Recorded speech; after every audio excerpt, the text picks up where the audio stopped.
Experiencing issues connecting your Spectrum modem to your eero router?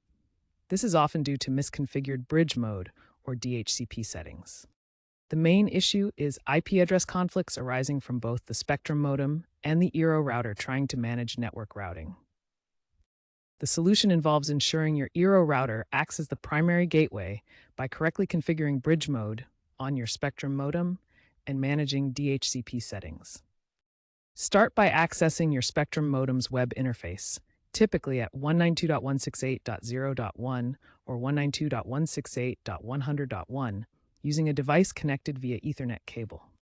Log in with your admin credentials, usually admin, or credentials provided by Spectrum.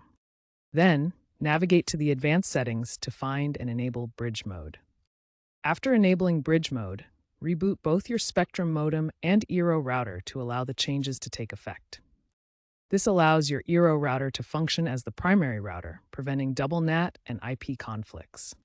After enabling bridge mode, ensure the eero router is handling DHCP. Open the eero app and navigate to Advanced Settings, then DHCP and NAT. Confirm that the eero router is set as the DHCP server.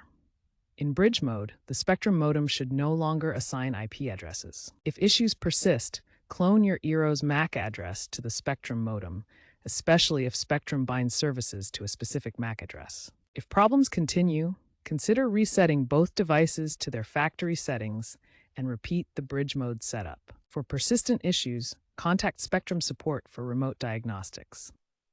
Keep your eero app and modem firmware updated to benefit from compatibility improvements. Bridge mode is essential for mesh systems like eero to optimize Wi-Fi coverage without routing conflicts.